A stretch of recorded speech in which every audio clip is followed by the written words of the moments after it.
course, thanks for joining us and congratulations. It was a comprehensive performance. Yeah, I thought it was professional. Our message to the boys both before and at half time was we know what it's going to look like. We know that Harrogate like to make the game direct, they like to make it scruffy and untidy at times. I mean that in the nicest possible way, in terms of making it difficult for you to play against them. We had to understand that was going to happen. We had to respect it, but then we needed to go beyond it, compete and try to get the game on our terms. And I thought that we were very solid defensively, very professional on those levels that I just mentioned, and then quite devastating when we counter-attacked. I've been told you have to go back to 2007 for the last time we saw a hat-trick from an Orient player here at Brisbane Road. It was special from the DJ, Jen, don't you? Yes, and I just said to the boys there on the streaming that it was an ingenious piece of management, Dave, leaving him out last week. I mean, it's important that I acknowledge it, because people don't get to hear my reasons and my rationale, but I had them. Me and Dan had a conversation, and when you make decisions like that and you don't win, you're wrong. Whether you had rationale to make them before that game and you think you're doing the right thing, if it doesn't come off, you're wrong, and I accept that.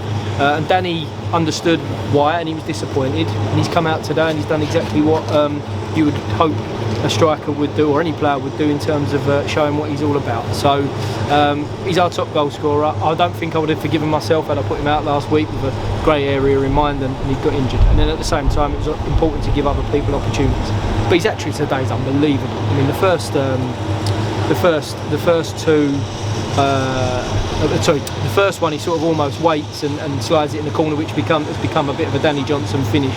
The second one's unbelievable on the bounce to hit that while he's on the run.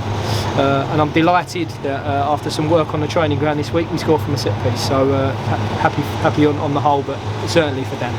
It was a wonderful pass from Connor Wilkinson for that first one. Yes, I thought Connor's start to the game was fantastic. There's little moments in Connor's game where if he can accept that doing the simple, tidy things, it gives him such a platform to be the match winner that he can be. And then when you see him hitting diagonal passes across the pitch and going 1v1 with people, he won nigh on every header in the first half. He gives himself such a massive platform. But I thought that, yeah, like I say, that the understanding that where the space was going to be for Dan to run onto was excellent. And after recent weeks, I imagine you're very satisfied with the clean sheet. Yes.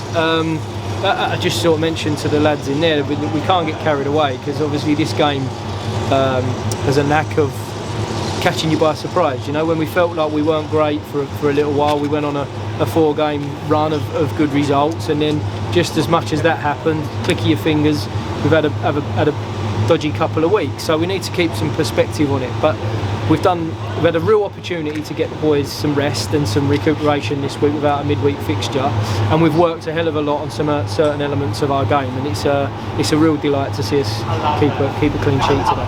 How significant was that week on the training ground? Because it's been a long time in the performance we saw today. Well, it was very significant, Dave, to answer your question. I think from a personal perspective, there was things that probably 4, 5, 6 games ago that I've been wanting to work on, but we have one day a week where we can actually work with a whole group all together. So you have to cram in your tactical preparation for the next day on a Friday.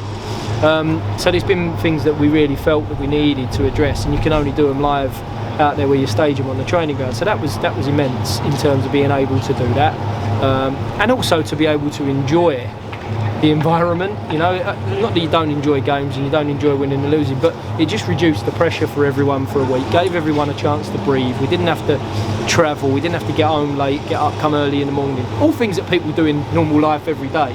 But when you're running around as a footballer as well, and you've got the stress and the pressure on top, it does become difficult week in, week out. So there was numerous things as to what made it a positive week for us.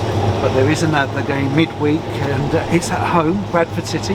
Yeah, here it comes again. But I think Bradford are massive club at this level. But I've just said to them there that we don't fear anybody. We don't fear anybody. There's perspective on today's result and the recent run that we've had, and the fact that we feel upbeat because we're back to winning ways. So we respect what's coming in on Tuesday night.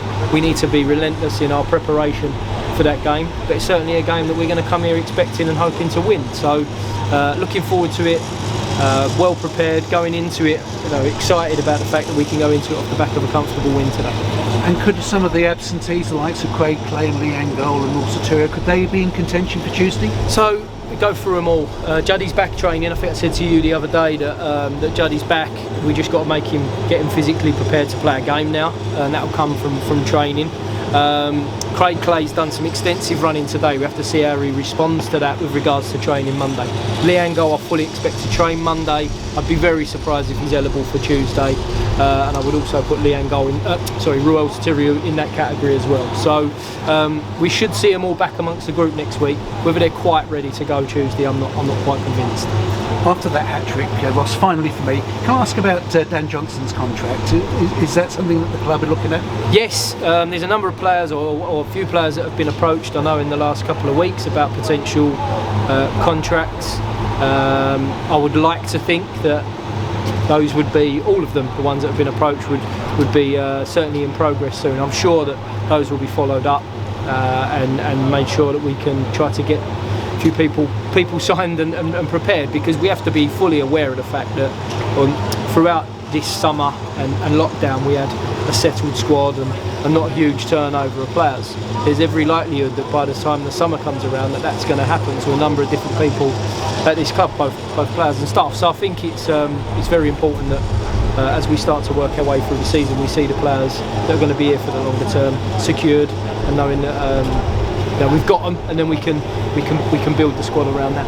Thanks very much, Ross. Congratulations. Cheers, again. Dave.